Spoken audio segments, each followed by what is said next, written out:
Hello students, today we are going to study about literary devices used in the poem The Road Not Taken।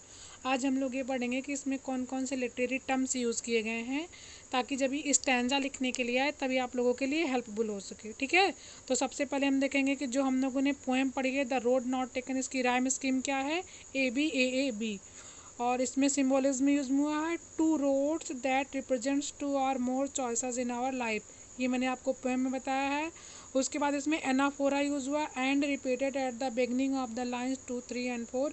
ये आप copy में note करते जाएंगे पूरा का पूरा। ठीक है, और इसमें जो है क्या यूज हुआ है, figure of speech alliteration wanted where W sound is repeating, बार बार जो फिगर ऑफ स्पीच में जैसे आप हिंदी में अलंकार पढ़ते हैं ना, उसी तरीके से इसमें फिगर ऑफ स्पीच होता है इंग्लिश में। तो इसमें कौन सा फिगर ऑफ स्पीच यूज हुआ है, अलिट्रेशन यूज हुआ है। और ये भी कौन सा, डब्ल्यू साउंड बार बार यूज हुआ है। ठीक है, और उसके बाद फर्स्ट फॉर यप साउंड रिपीट हुआ है, और दो दैट TH साउंड भी रिपीट हुआ है बार बार। तो ये आपको पता है डब्ल्यू, एफ एंड TH, ये तीनों साउंड्स बार बार इसमें रिपीट हुए हैं। फिर फिफ्थ कौन सी क्वालिटी है, repetition. Ages is repeated two roads diverse in a wood, this sentence is repeated in stanza first and 4। ये देखिए कि आपको ये भी लिखना है रिपीटेशन।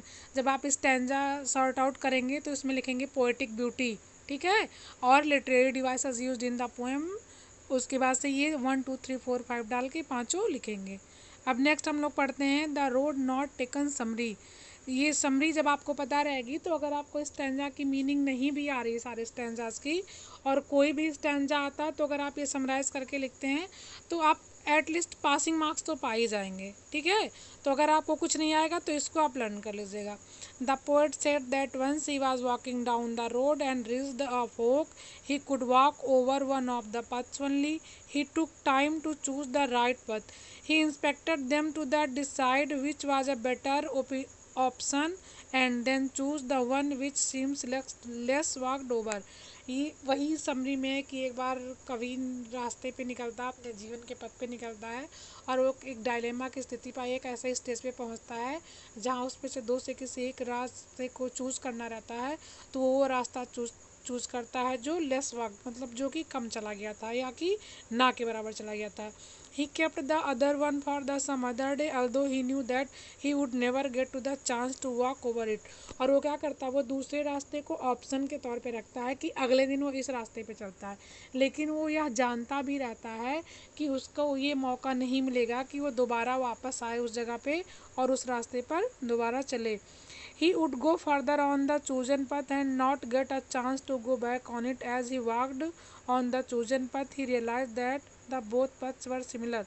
और जहाँ जब उसको ये पता रहता है कि ये वो दोबारा अपने उस रास्ते पे वापस नहीं जा सकता, तो रास्ते में चलते चलते उसको ये रियलाइज़ होने का मतलब होता है महसूस होना। उसको ये आभास होता है, किसको, पोएट को ये आभास होता है कि अब वो उस पथ पर दोबारा नहीं जा सकता, और जिस पथ पर ये आया है अपने जीवन में, जो उसने निर्णय लिया है, दोनों रास्ते लगभग एक ही जैसे हैं। पथ पर सिमिलर का मतलब होता है एक ही जैसे होना। He felt that his future depended on the choice that he had made. और उसको यह महसूस होता है कि उसका भविष्य किस चीज़ पर निर्भर करता है। पोएट का भविष्य इस चीज़ पर निर्भर करता है कि जो उसने अपने जीवन में जिस पथ पर चलने का निर्णय लिया है, जिस रास्ते पर चलने का निर्णय लिया है, इसी पर उसका भविष्य निर्णय करता है कि जब उसको वो अच्छे से अपने रास्ते को चले। ठीक है, ये आपकी समरी हो गई। इसको आप 1-2 बार पढ़िएगा और पूरा लर्न कर लीजिएगा। ठीक है, यहाँ से द पोएट से लेकर के यहाँ तक चॉइसेस दैट ही मेड, या अगर 2-3 बार रिपीटेडली पढ़ भी लेंगे तो अगर आपको चारों पैराग्राफ का नहीं आएगा तो इसको लिख के आप लोग पास हो सकते हैं। अब हम लोग आते हैं किस पर, क्वेश्चन आंसर सीरीज पर। पहला क्वेश्चन है, where does the traveller find himself, what problem does he face. Poet या यहाँ पर ट्रैवलर मतलब यात्री होता है, यात्री खुद को कहाँ पर पाता है और उसको कौन सी समस्या, प्रॉब्लम डज ही फेस का मतलब होता है कि उसके सामने कौन सी समस्या है। तो the traveller finds himself standing on a fork in the path, he is in a problem as he must choose one path and he is unable to decide which one to choose. तो poet खुद को कहाँ पाता है, एक रास्ते पे पाता है, सॉरी एक नहीं 2 रास्ते पे पाता है, इसलिए वो दुविधा में है कि वो किस रास्ते को चूज चूज करे और किस रास्ते को छोड़ दे। अनेबल टू डिसाइड मतलब ये होता है कि वो निर्णय लेने में सक्षम नहीं है, मतलब कि डायलेमा में या दुविधा में है। सेकेंड क्वेश्चन है discuss what these phrases means to you. आपको ये बताना है कि जो दो फ्रेज लिखे हुए हैं अलो वुड और तो इसका और दूसरा फ्रेज लिखा हुआ है it was grassy and wanted wear, इसका मतलब क्या है। तो पहले हम लोग आंसर देखते हैं एलोवुड। एलोवुड का मतलब क्या है। Yellow wood refers to the forest which has withering leaves as in season of autumn. It represents a world full of ageing people.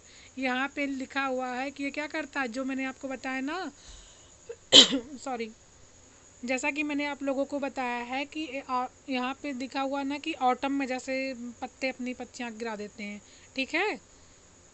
हाँ, तो ऑटम सीजन का मतलब होता है जैसे पतझड़ का जो सीजन आता है। जो गर्मी में देखिए आपके अप्रैल के ऑलमोस्ट आसपास जो सीजन होता है जब सारे पत्ते गिर जाते हैं, ठीक है। तो उस टाइम का जब येलो येलो लीव्स आते हैं तो वहीं पे यही है कि येलो वुड्स का इसका मतलब यही है कि सारे पत्ते येलो होके जब ज़मीन पे आ जाते हैं। It represents a world full of ageing people. इसका मतलब ये है कि जो उम्र दराज लोगों से भरा हुआ है ये क्या पूरा संसार, ये मतलब रिप्रेजेंट यहाँ पे चीज़ कर रहा है। नेक्स्ट है it was grassy and wanted wear. इसका मतलब है it means that the path had a lot of grass on it. This means that it had not been walked over by many people. It had to be worn out by the steps of the people who walked on it. इसका मतलब ये है grassy का मतलब grass का मतलब क्या होता है, घास होता है। तो जिस रास्ते पे जो भी चीज़ें देखिए कम यूज़ की जाती है वो फ्रेश और अच्छी लगती हैं, और जो चीज़ें ज़्यादा यूज़ की रहती हैं वो कैसे जाती है, रफ़ हो जाती हैं। तो यहाँ पे वही शो कर रहा है कि ऐसा रास्ता कि जो ज़्यादा चला ना गया हो या इक्का दुक्का लोगों ने जिस पर चला हुआ है, ठीक है। थर्ड है द पासिंग देयर। इसका मतलब क्या है, it means that when he walked over the path that he had chosen. इसका मतलब कि उस रास्ते पर जब वो चलेगा, किस रास्ते पर, जिस रास्ते को कभी ने खुद के लिए चूज़ किया है या खुद के लिए चुना है। फोर्थ है leaves no step had trodden black. It means that no one had walked over the leaves as they were still green. If they had been walked over they would have turn black. Lips no step had trodden black. इसका मतलब यही है कि इस रास्ते पे कोई नहीं चला है। जैसे जो चीज़ें कुचल दी जाती हैं उन वह तो मटमैली हो जाती हैं या काली या गंदी हो जाती हैं। तो इसका मतलब यही है कि जिन पत्तों पे कोई नहीं चला है क्योंकि तभी तो अभी तक हरी हैं, और जो कुचली जाएंगी बार बार यूज़ की जाएंगी कैसे हो जाएंगी, गंदी हो जाएंगी या मटमैली हो जाएंगी। नेक्स्ट है how way leads on the way. इसका मतलब क्या है, it means that as we walked on a path we come across more options and make choices further we keep on walking ahead on the way. कि जब हम किसी एक रास्ते पर चलते हैं तो हमको बहुत सारे ऑप्शंस, मतलब हमको चूज़ करने के लिए बहुत सारी चीज़ें मिलती हैं और उसमें से किसी एक को हमें चुनना होता है और उसी को लेके फिर आगे बढ़ना रहता है। मतलब कि जीवन में जब आप एक निर्णय कोई ले लीजिए तो उस पर टिके रहिए, दृढ़ता से उस पर टिके रहिए, बार बार उसको बदलिए नहीं। नेक्स्ट क्वेश्चन है is there any differences between two roads as the poet describe them.